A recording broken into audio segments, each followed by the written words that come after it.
소금하면 어떤 생각이 가장 먼저 떠오르시나요? 저는 얼마 전까지 소금은 그냥 음식의 간을 맞추어주는 양념 중에 하나 정도로만 알고 있었는데요. 여러분은 어떠신가요? 저처럼 생각하셨던 분들 많으실 겁니다. 그래서 소금이 우리 몸속의 염증을 없애주고 면역력도 확실하게 올려준다고 하면 참 믿기가 힘든데요. 왜냐하면 꽤 오랫동안 어쩌면 설탕보다 더 나쁜 음식으로 알려지기도 했기 때문입니다. 우리 속담에 평양감사보다 소금장수라는 말이 있습니다. 소금이 얼마나 귀한 존재였길래 그 좋다는 평양감사보다 소금장수가 더 좋다고 했을까요? 모르긴 몰라도 이런 속담이 생겨난 것을 보니 예전에는 소금이 황금과 맞먹는 귀중품이었던 것만은 분명한 것 같습니다. 그런데 오늘날의 소금은 어떤가요? 성인 질환을 일으키는 대표적인 식품으로 꼽히면서 그 존재 가치를 잃어가고 있습니다. 건강을 위해 음식에는 가능한 한 소금을 적게 넣거나 아예 넣지 말고 무염식으로 먹는 것도 괜찮다는 소리를 하는 사람도 있습니다. 어쩌다 소금의 신세가 불과 몇백 년 만에 이렇게 나락으로 떨어졌을까요? 혹시 잘못된 정보로 인해 소금이 오해를 받고 있는 것은 아닐까요? 아니면 진짜로 사람에게 해로운데도 예전에는 잘 몰라서 그렇게 보물처럼 여겼던 것일까요? 그래서 오늘 영상 준비했습니다. 우리가 잘못 알고 있는 소금의 진실을 파헤쳐보고 소금 올바르게 섭취하는 방법까지 알려드릴 테니 오늘 영상 끝까지 시청하셔서 지금까지 잘 몰랐던 유용한 정보 많이 얻어가시기 바랍니다. 그리고 주위 분들께도 영상 공유하셔서 건강한 삶을 살아가시는데 도움이 되길 바랍니다. 인류 역사상 소금만큼 인간에게 막대한 영향을 끼친 존재도 없을 겁니다. 사람은 생체적으로 소금을 먹지 않고는 생존할 수 없었기 때문에 소금은 인류가 등장하면서부터 음식과 막대한 관련을 맺으며 사용되어져 왔습니다.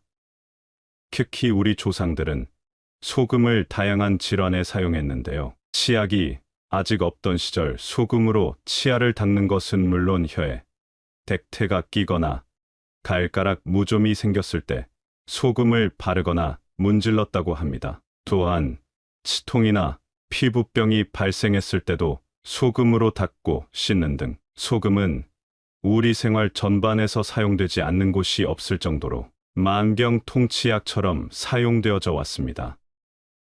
실제로 한의학에서는 소금을 매우 중요한 약재로 사용했다는 기록도 있습니다. 명나라의 대표적인 약학서인 본초강목에는 총 75종의 소금을 활용한 처방이 수록되어 있고 세종대왕 시절에 편찬된 향약 집성방에도 소금 치료법만 무려 수백 가지가 넘게 실려 있다고 합니다. 냉장고가 없던 시절 음식을 오래 보관하기 위해 사용한 방법도 바로 소금을 활용해 음식을 만들어 먹는 것이었습니다. 그래서 우리나라 전통 음식이 주로 간장, 된장, 고추장, 김장김치, 젓갈류 같은 것들이죠. 그러나 현대에 와서는 냉장고의 개발과 각종 약품 개발로 보존제 및 치료제로서 사용되던 기능이 서서히 과거의 일이 되어버렸습니다. 그러나 최근에는 소금이 면역력을 오히려 증가시킨다는 사실이 속속 밝혀지고 있습니다. 그동안 잘 몰랐던 소금의 효능에 대한 재조명이 이루어지고 있는 것인데요. 최근 독일과 미국의 연구진이 학술지 셀 메타볼리즘에 기고한 논문에 따르면 소금이 우리 몸에 침입한 세균을 파괴시키는 면역력을 기르는데 탁월한 효과를 보인다고 밝혔습니다. 또한 독일과 미국 교수의 공동 연구에 따르면 소금을 많이 먹인 쥐들이 적게 먹인 쥐들보다 세균 감염으로부터 더 빨리 회복하는 것을 발견했다고 합니다. 인체체액 속에는 조화로운 미네랄을 포함한 염분의 농도가 항상 9%를 유지해야 정상적인 인체의 기능을 수행한다고 하는데요. 0.6% 이하가 되면 생명활동에 꼭 필요한 주요 생체원소가 현저하게 감소해 모든 장기의 세포들이 그 기능을 잃어 기초 체력이 심하게 저하되고, 남성의 경우에는 정력이 감퇴하거나 불임의 원인이 되고, 심하면 성기능을 잃을 수도 있다고 합니다. 또한 0.2% 정도가 되면 인체가 치명적인 손상을 입게 되어, 심하면 생명까지 잃을 수 있다고 합니다. 우리 인체 세포들은 화학 성분을 잘 받아들이려고 하지 않는다고 하는데요. 화학소금을 주로 먹고 짜게 먹지 말라는 말대로 저염식까지 하는 현대인들은 평균적으로 인체 염분 농도가 0.4% 정도 된다고 합니다. 그러니 먹을 것이 풍부한데도 건강하지 못한 사람들이 많다는 것입니다. 체액 속 0.9%의 조화로운 염도가 부족해지면 당분이 부족분을 채운다고 합니다. 이로 인해 당분은 너무 많고 염분이 적어 당뇨병이 생기기 쉬운 몸이 되는 것입니다. 소금을 먹으면 위액이나 췌장액의 원료가 되어 몸에 들어온 음식물을 녹이고 분해해 소화작용을 돕고, 영양분을 삼투압 작용에 의해 혈관 내로 끌고 들어가 피에 실려 혈관을 돌아다니면서 세포 곳곳에 영양을 공급해 준다고 합니다. 이렇게 세포가 영양분을 공급받고 불필요한 노폐물은 내보내면 소금은 세포가 배설하는 불순물 등을 끌어모아 배설기관의 운동을 촉진시켜 대소변이나 땀 등으로 배출시켜주는 것입니다. 땀의 맛이 짜고 독한 것은 바로 이것 때문입니다. 옛날 러시아의 봉건 군주가 소금의 섭취량을 제한한 영토에서는 병자가 속출했다는 기록이 있으며, 소금이 생산되는 곳은 생명이 잉태되는 곳이라 여겨 많은 사람들이 모여드는 교역의 중심지가 되었다고 합니다. 우리가 짜게 먹기 때문에 암이나 고혈압 등 각종 성인병에 걸리는 것이 아닙니다. 에스키모인들은 물고기 등 원래 음식에 들어있는 염분을 제외하고 소금을 거의 먹지 않는데도 평균 수명이 40세를 넘기지 못한다고 합니다. 반면 스웨덴 사람들은 짠 음식을 좋아해서 소금을 많이 섭취하는 나라라고 알려져 있지만 세계에서 가장 장수하는 민족으로 알려져 있습니다. 소금이라고 하면 우리는 흔히 나트륨이라고 알고 있는데요. 이 나트륨 성분은 물을 머금는 성질을 가집니다. 모두 알고 있듯이 우리 몸의 약 70%가 물로 되어 있습니다. 그 중에 3분의 2가 세포 안에 있습니다. 이때 우리 신체의 세포가 정상적인 기능을 가져야만 모든 면역력을 비롯해 정상적인 기능을 할 수 있게 됩니다. 나트륨은 세포 안과 밖의 물을 균형 있게 조절하는 기능을 담당합니다.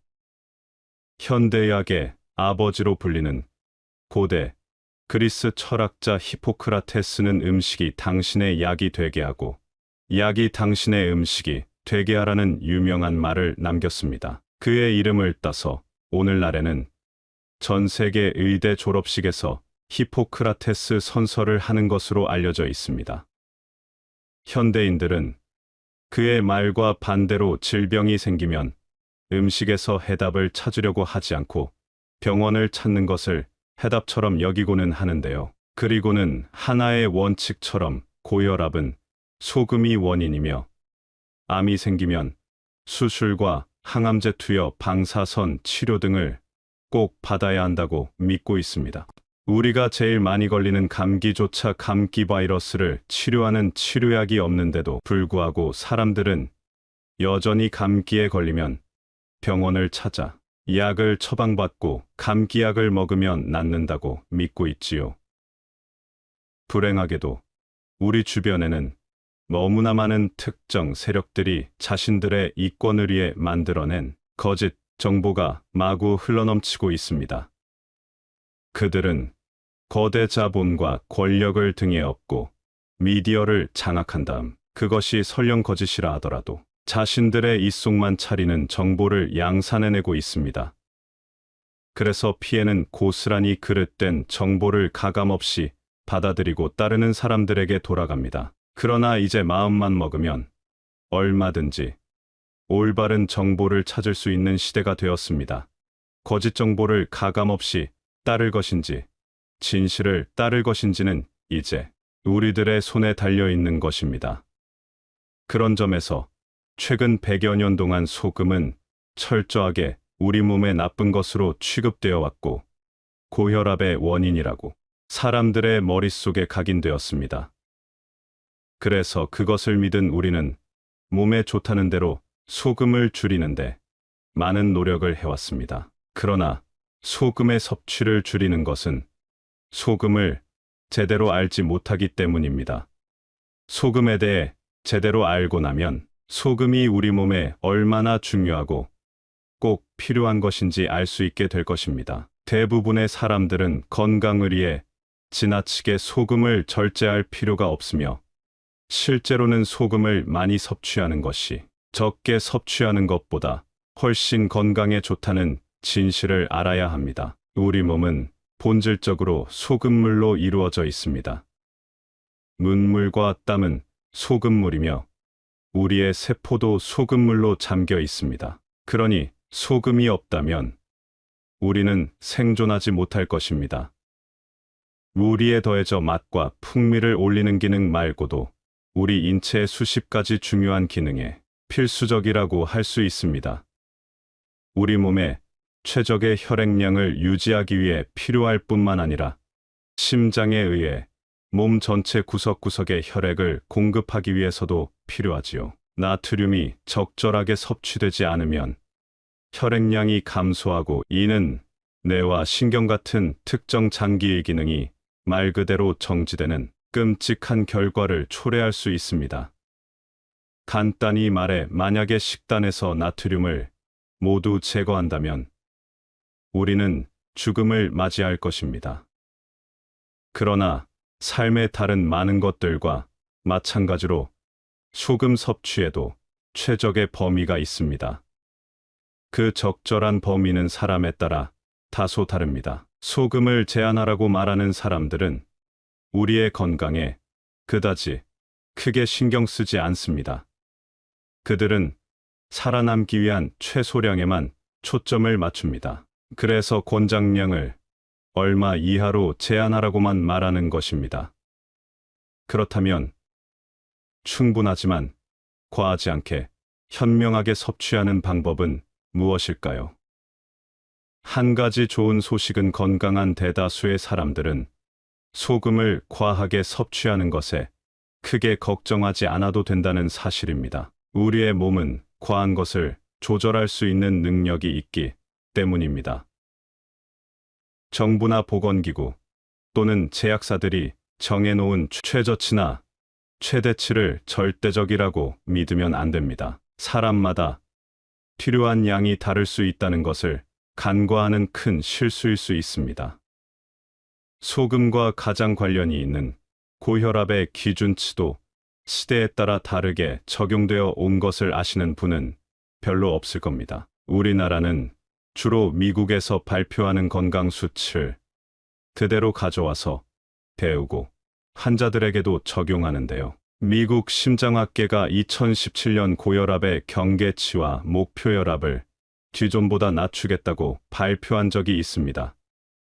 기존의 수축기혈압 140에 이완기혈압 92였던 것을 한 단계 더 낮춰 수축기혈압 130 이상, 이완기혈압 80 이상을 고혈압군으로 편입시킴으로써 고혈압 유병률은 10% 이상 확 증가했습니다. 이를 따라서 우리나라 대한고혈압학회도 같은 기준을 적용하기 시작했습니다. 이렇게 되면 예전에는 140 이상이면 고혈압 약을 처방하던 것에서 130 이상만 되어도 고혈압 환자가 되고 치료 대상이 되는 것입니다. 갑자기 어떤 이유로 고혈압 기준을 낮춘 것인지는 정말 의문이 드는 대목입니다. 그리고 모든 성인이 같은 기준의 정상혈압을 유지해야 한다는 것은 정말 뜨악하게 만듭니다. 젊은 사람들의 혈관과 나이 든 사람들의 혈관이 과연 같을 수 있을까요? 옆 나라 일본은 5년마다 고혈압 학회에서 가이드라인을 정해서 발표하는데 정상 수치를 계속 낮추고 있다고 합니다. 기준을 낮출 때마다 환자 수는 당연히 급증합니다.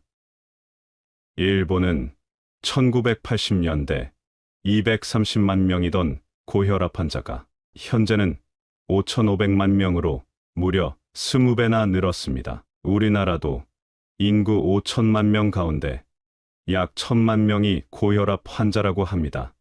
이쯤 되면 병을 고치려는 것인지 환자를 많이 양산해서 제약사나 의사들의 배를 불리자는 것인지 알 수 없습니다. 심각한 고혈압 환자라면 어쩔 수 없이 당분간 약을 먹더라도 근본적인 해결법을 제시하지 않고 당연하게 약을 사용하면 일시적으로는 혈압을 떨어뜨릴 수 있어도 시간이 지날수록 우려하던 2차 합병증이 나타날 수 있습니다. 신체의 혈액 공급을 원활하게 순환시키지 못해 홍조나 가슴, 두근거림이나 심장을 약화시키고 수족냉증이나 저림 현상 심하면 치매까지 나타날 수 있다고 합니다. 혈압약을 먹은 후부터 여러 가지 부작용을 호소하는 사람들이 많습니다. 그래서 최근에는 고혈압을 질병으로 볼 것이냐는 문제로 다양한 학계의 의견이 갈리고 있습니다. 고혈압은 그 자체가 질병은 아니며 인체의 혈액순환을 기존대로 유지하려는 인체의 항상성의 반응으로 봐야 한다는 의견이 다수입니다. 나이가 들면 자연스럽게 노화와 함께 여러 가지 질병이 찾아오는데요. 병원을 찾는 사람 중에는 자신이 걸어다니는 종합병원이라고 말하는 사람들이 생각보다 많은데요. 나이가 들어가면서 여기저기 안 아픈 곳이 없다, 안 아픈 곳을 찾는 게 더 빠르다는 말도 하게 됩니다. 그러나 그 내용을 듣고 나면 결국은 몸속의 온갖 염증 반응으로 고생하는 경우가 대다수입니다. 염증을 그대로 방치하면 무서운 치매도 되고 암도 된다는 것입니다. 언젠가부터 몸이 아파 병원을 방문하면 짜게 먹지 마세요. 저염식이 몸에 좋습니다. 이런 이야기를 귀가 따갑도록 듣게 되었습니다. 그러다 보니 과거에 비해 먹던 소금의 양을 줄이게 되었습니다. 또한 육식보다는 채식이 좋다는 다양한 논문 결과를 바탕으로 채식주의자, 비건주의자들이 증가하게 되어 더욱 먹는 소금의 양이 자연스럽게 줄게 되었습니다. 그리고 하루에 얼마 이상의 물을 먹어야 좋다고 해서 물을 많이 마시게 되었습니다. 결과적으로 예전보다 물을 많이 마시고 채식 위주의 식사를 하고 저염식을 하게 된 것입니다. 이렇게 되면 저나트륨 혈증에 걸리게 되는데요. 이것이 바로 우리 몸의 가장 중요한 면역력을 떨어뜨리는 주범이 되는 것입니다. 그래서 암 환자들을 고치기 위해 떨어진 면역력을 올려주는 고나트륨 식이를 하게 했더니 암이 완치되었다는 분들도 많이 계십니다. 또 나트륨을 먹은 환자들에게서 피부가 좋아지는 현상도 발생한다는데요. 그만큼 나트륨이 수분을 내 몸에 충분히 머금게 만든다는 것입니다. 우리 몸속에 나트륨이 부족해지면 몸속 수분이 바깥으로 계속 빠져나가게 되어 피부가 당기고 건조해진다는 것입니다. 이렇듯 우리 몸이 원하는 만큼 소금을 섭취해주는 것이 아주 중요합니다. 고염식이냐 저염식이냐가 중요한 것이 아니라 내 몸이 받아들이는 만큼 먹으라는 것이 더 맞는 이야기입니다. 그럼 이렇게 꼭 먹어주어야 하는 소금이라도 어떤 소금을 먹으면 좋은가는 또 생각해 봐야 할 문제인데요. 천일염을 먹어야 좋으냐, 핑크솔트가 좋으냐, 죽염이 좋으냐, 암염이 좋으냐, 천일염도 3년 이상 간수 뺀 소금을 먹는 게 좋으냐 등등 많은 이야기가 나옵니다. 우리나라는 예로부터 자염을 주로 먹어왔는데 약 3, 40년 전쯤부터 천일염을 먹는 것으로 식문화가 바뀌었는데요. 자염은 가격이 비쌌기 때문에 천일염이 대체품으로 나오게 된 것입니다.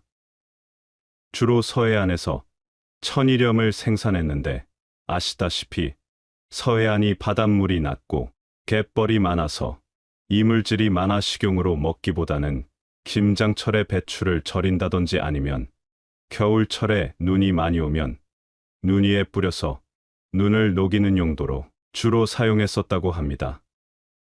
그래서 생각한 것이 동해 안에 물을 끌어와서 생산하게 된 소금이 바로 우리가 주로 먹는 정제염이라는 것입니다. 마트에서 자주 보게 되는 꽃소금이라고 이름 붙인 것들입니다. 그러다가 약 10여 년쯤 다시 서해안의 천일염이 식용으로 사용허가를 받게 되었는데요. 그 이유는 천일염에는 미네랄이 풍부하다는 이유에서입니다.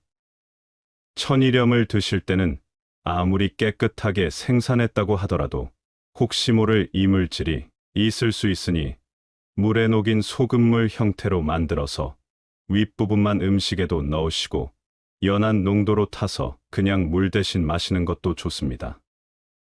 세계보건기구에서는 성인이 하루에 먹어야 하는 양으로 5g을 넘지 않을 것을 권장한다고 하는데요. 이 정도가 그럼 어느 정도냐? 우리가 흔히 사용하는 티스푼으로 한 스푼 정도입니다. 그러나 모든 성인이 매일같이 정확하게 5g을 먹어야 하는 것은 아닙니다. 오늘 내가 마신 물의 양에 따라 먹는 소금의 양도 달라져야 합니다. 인체가 가진 전체 체액의 농도는 0.9%입니다. 예를 들어 내가 오늘 약 1리터의 물을 마셨다면 9g까지는 먹어도 전혀 문제가 되지 않습니다. 그렇다고 무조건 먹는 물의 양을 계산해서 많이 드실 필요도 없습니다. 하루에 우리가 먹는 다양한 음식에도 나트륨은 첨가되기 때문에 성인은 하루에 약 5에서 10g까지 먹는 것을 추천드립니다. 오늘 짠 음식을 너무 많이 먹었다면 굳이 소금을 따로 섭취하지 않으셔도 되지만 너무 싱겁게 먹었다고 생각되면 따로 천일염이든 죽염이든 가정에 있는 소금을 물과 함께 드셔주시면 좋은데요. 우리나라 사람들은 식사를 할 때 주로 국과 찌개 종류를 함께 먹기 때문에 따로 많은 양의 소금을 드시지 않아도 됩니다. 그러나 우리의 식문화도 많이 바뀌고 있어 국이나 찌개 종류를 잘 안 드시거나 적게 드시는 분이라면 따로 소금을 챙겨 먹는 것이 좋겠습니다. 지금까지 말씀드린 것을 바탕으로 자신에게 맞는 소금의 양을 드시면 됩니다. 다시 한번 말씀드리지만 소금을 무조건 많이 드시라는 것이 아닙니다. 다음의 3가지 특징에 해당하시는 분이라면 꼭 소금을 챙겨 드시고 더욱 건강한 삶을 사시라고 말씀드리는 것입니다. 첫째, 하루에 마시는 물의 양이 많으신 분. 둘째, 건강에 좋다고 무염식, 저염식을 주로 하시는 분. 셋째, 채소 위주의 식사를 하시는 분들이라면 의도적으로 소금을 더 드셔주셔야 합니다. 건강에 좋다고 비싼 죽염이나 암염 등을 사서 드시는 분들이 계실 텐데요. 물에도 다양한 좋은 성분들이 많으니 소금물 형태로 드셔주시면 더 좋습니다. 우리가 주로 면역력을 높여준다고 하면 장 건강을 생각하시는 분들이 많습니다. 그래서 유산균 제품을 많이 섭취하시고 계실 텐데요. 장 건강도 물론 중요하지만 우리 몸을 구성하는 세포가 균형감을 맞추고 건강하려면 나트륨을 자신의 몸에 필요한 만큼 꼭 섭취해 주시는 것이 무엇보다 중요하다는 사실을 말씀드립니다. 우리가 알기로는 채식을 하면 몸이 좋아진다고 생각하는데 전문가들의 말을 들어보면 채식을 아주 잘 하시던 분들이 아파서 병원을 찾는 경우가 많다고 합니다. 좋은 음식을 드셨는데 왜 아픈가 진료해보면 채소 위주의 식사를 하게 되면서 부족해진 나트륨 때문이라는 것입니다. 앞에서 말씀드렸듯이 우리 세포가 정상적으로 작용하려면 체내의 나트륨 농도가 적당하게 맞춰져 있어야 면역력을 떨어뜨리지 않을 수 있다는 것입니다. 미국의 약학 박사이자 심혈관 연구 과학자인 제임스 디니콜란토니오는 자신의 몸이 원하는 대로 소금을 섭취하라고 말합니다. 소금을 나쁜 음식으로 규정하는 순간부터 우리의 건강은 급속도로 나빠지고 있다고 강력하게 말하고 있는데요. 소금에 대해 수년간 주입된 편견을 없애야 한다고 말합니다. 현대인들의 고질병인 고혈압 환자가 증가한 이유를 소금에서 찾는 것은 하나의 가설일 뿐 전혀 어떠한 연구 결과도 그 가설을 뒷받침하지 못한다고 말이죠. 그것에 더해 혈압을 건강의 주요 지표로 생각한 탓에 나트륨 제한을 맹신하게 되었다고 말합니다. 저염식을 한 실험군의 대다수가 심박수 증가라는 위험한 상황을 초래한 결과가 확실하게 있음에도 미국 정부는 정확한 시기 지침도 없고 자신들이 처음에 세운 나트륨 제한 시기를 해야 한다는 가설도 틀렸음을 인정하지 않는다고 그는 말합니다. 그러나 다행히도 우리의 소금 부족을 반전시키는 방법은 간단합니다. 그냥 소금에 대한 타고난 갈망에 충실히 반응하는 것만으로도 인체는 최상의 상태로 작동하는데 필요한 이상적인 최적의 소금량으로 우리를 자연스럽게 안내할 것이라고 말합니다. 현대 사회를 살아가는 우리는 공급 과잉의 시대를 살아가고 있습니다. 우리가 먹는 것도 마찬가지입니다. 그러니 무엇을 어떻게 먹을 것인가 보다 내 몸에 해로운 음식은 줄여나가고 어떻게 해독하고 올바르게 배출할 것인지가 더 중요한 시대라고 할 수 있습니다. 내 건강은 내가 챙겨야 합니다. 병원 의사나 제약사의 거짓 정보와 비즈니스에 더 이상 속지 마시기 바랍니다. 내 몸에 대한 주권을 다시 찾을 때입니다. 오늘 내용을 참고하셔서 더욱 건강하고 활력 있는 삶 살아가시기 바랍니다. 시니어를 위한 모든 것 시니어 톡톡이었습니다. 더 알찬 내용으로 찾아오겠습니다. 이번 영상이 도움이 되셨다면 구독과 좋아요 부탁드립니다. 감사합니다.